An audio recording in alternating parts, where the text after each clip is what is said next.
Les parents de Marc sont partis en vacances pour visiter l'un des endroits les plus beaux et naturels qu'ils hésitaient de les visiter tout le temps avec leur famille. Ils ont loué une grande chambre dans l'un des hôtels populaires ici. La chambre qu'ils ont louée était au 3e étage. Derrière l'hôtel, il y avait une grande rivière qui entourait cet endroit et les touristes venaient ici pour pêcher un peu de poissons. Marc est resté dans la chambre et il ne pouvait pas sortir pendant 2 jours car il avait très mal à la tête. Au 3e jour, il se sentait mieux et il avait moins mal à la tête et il a décidé d'aller à la rivière. Et quand il est parti, il a vu son père en train de pêcher des poissons. Et quand son père lui a vu, il était très content et il pointait avec sa main. Mais d'un coup, les traits du visage de Marc a changé quand il a vu quelque chose derrière son père, caché dans la forêt. Il y avait une personne cachée entre les arbres et sans faire aucun bruit. C'était une très longue personne, et maigre, et sans visage, aux caractéristiques. Marc s'est mis à crier, à pointer sa main à son père. Et après, il a direct couru vers lui.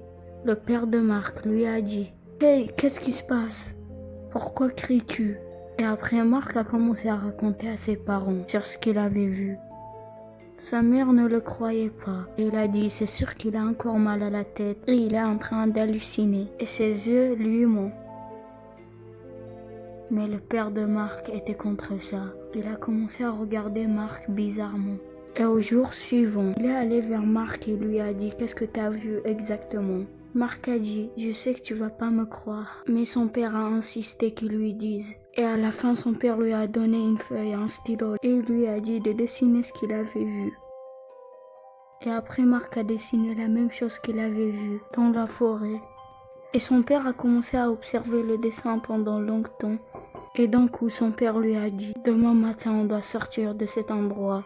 Et le plus vite possible. On ne reviendra plus jamais ici. » Marc ne pouvait pas dormir du tout et il était en train de réfléchir de ce qu'il avait vu. Et il se demandait pourquoi son père voulait qu'il parte de cet endroit rapidement alors qu'il était content ici. Alors que Marc il était dans son lit, il a senti que quelqu'un était en train de l'observer. Pendant longtemps, il lui regardait par la fenêtre de la chambre que lui il était dedans. En effet, quand il s'est retourné vers la fenêtre, il y avait une personne étrange devant sa fenêtre et sa main était très longue et il faisait très peur.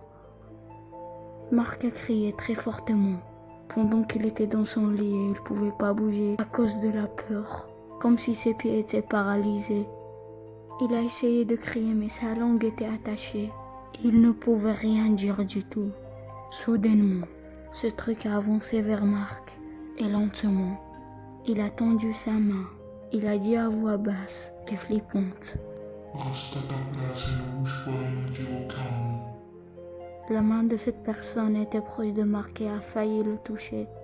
Soudainement, quelqu'un est rentré dans la chambre et il a ouvert la porte très fortement. C'était le père de Marc. Il porte une batte de baseball dans sa main et la porte de l'autre main. Et après, la personne étrange a disparu de la chambre de Marc complètement. Après, Marc s'est évanoui et soudainement il s'est réveillé du coma et il était dans la voiture et ils étaient en train de revenir à leur ville.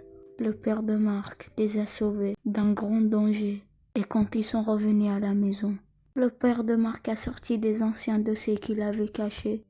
Et il y avait beaucoup d'images et de dessins qui étaient réservés depuis très longtemps. Et après, il les a montré une ancienne photo de lui.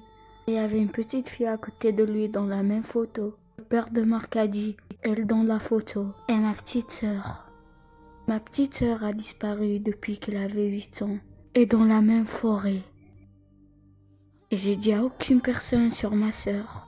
Et après, Marc a demandé à son père, mais comment elle a disparu? Attends, c'est quoi ce dessin? Lui, c'est qui?